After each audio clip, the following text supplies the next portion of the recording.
This is Bob Capetta from the College of the Florida Keys, and this lesson is solving 2x2 systems of equations with Cramer's rule. To get started, let's remind ourselves how to do a determinant of a 2x2 matrix. So if I have these four numbers in this order, the determinant is upper left times lower right, or A times D, minus upper right times lower left, minus B times C. AD minus BC is how we do the determinant of a 2x2 matrix. And let's take a look at an example. If I have 5, 3, 4, 7, AB 5 times 7 minus BC 3 times 4. 5 times 7 is 35 minus 12 gives me 23. That's the determinant of that 2x2 matrix.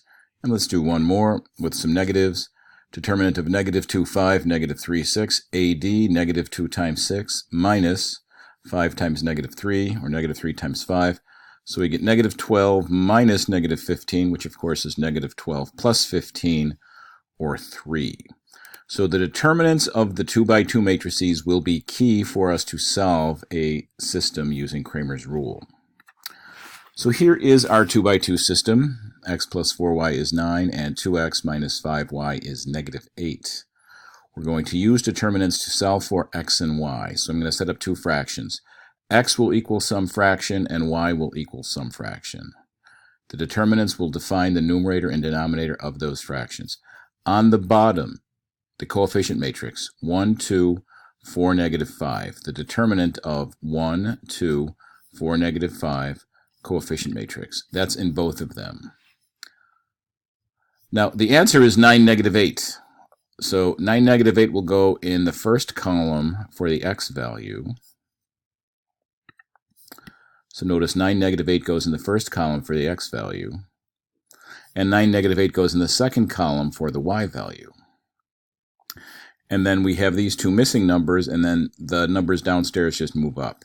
So in this first case, 4, negative 5 moves up. In the second case, 1, 2 moves up. So this is what we get. But let's go ahead and repeat the process one more time so you can see where it comes from. This is what we start with. We need our coefficients downstairs. So this is x, which of course means 1x, 4y, 2x, negative 5. So our coefficient matrix, 1, 4, 2, negative 5. 1, 4, 2, negative 5, or columns 1, 2, 4, negative 5. The determinants of the bottom of both. And then we replace the first column with the answer here, right? So 9, negative 8 replaces the first column here and replaces the second column here. And then we move these up. 4, negative 5 comes up. 1, 2 comes up. And this now is our result.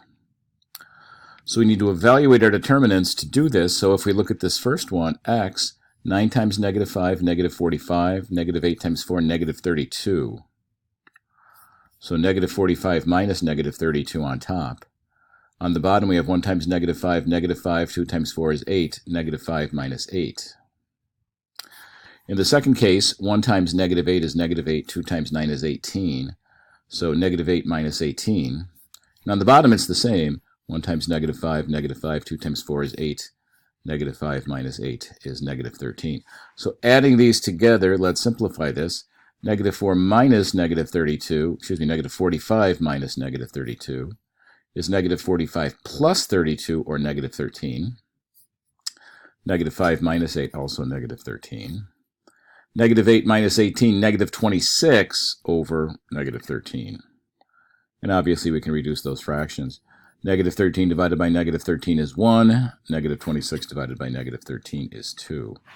So we say x is 1, y is 2. Let's do a quick mental check. 1 plus 4 times 2 is 8. 1 plus 8 is 9. Check. 2 times 1 is 2. 5 times 2 is 10. 2 minus 10 is negative 8. Check. So our answer is the ordered pair 1, 2. X is 1, y is 2. These are two lines, and they intersect at the point 1, 2. All right, let's take a look at another one. Look at our process. So again, a 2x2 system of equations solving with Cramer's rule. X minus 3y is 7, and 2x plus 5y is negative 3.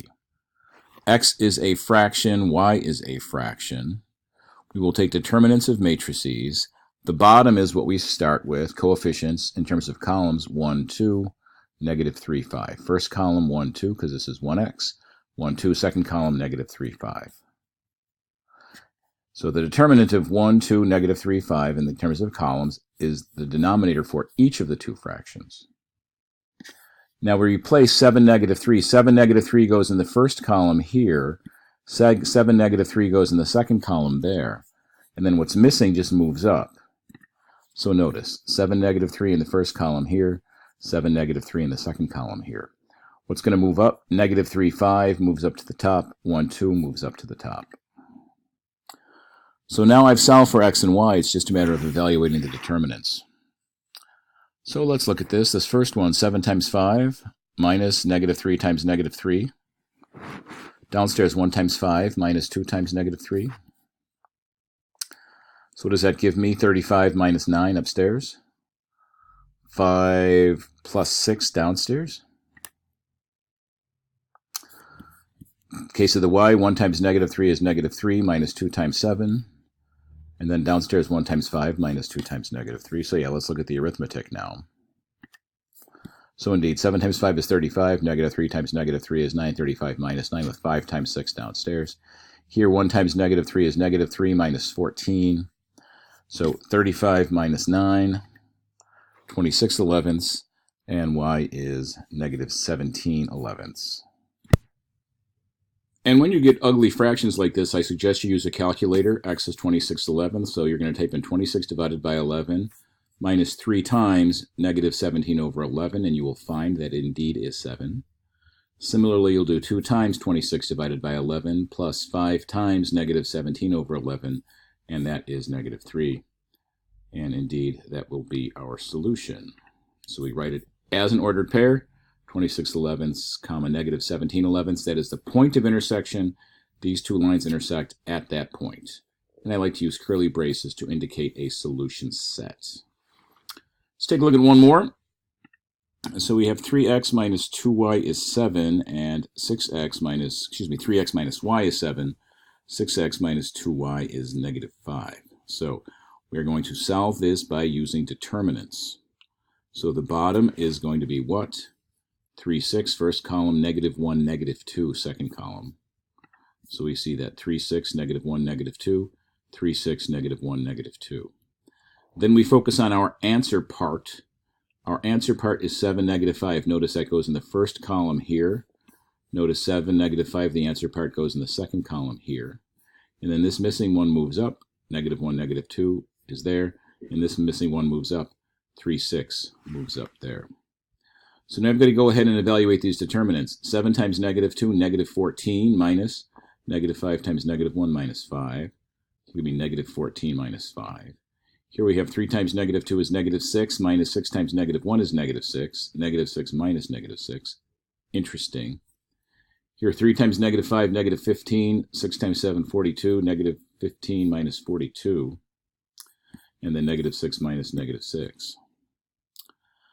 So what do we get? Negative 14 minus 5 is negative 19. Negative 15 minus 42 is negative 57. But the issue is what's happening in the denominator. What do we get? Negative 19 divided by 0. Negative 57 divided by 0. Well, that's obviously a problem. So if you get a non-zero number divided by 0, you know that there will be no solution for this. And remember, what we have is we have two lines, and we are looking for the point of intersection of those two lines. What this is telling me is there is no point of intersection, which would mean, of course, the two lines are parallel. And that will conclude this lesson.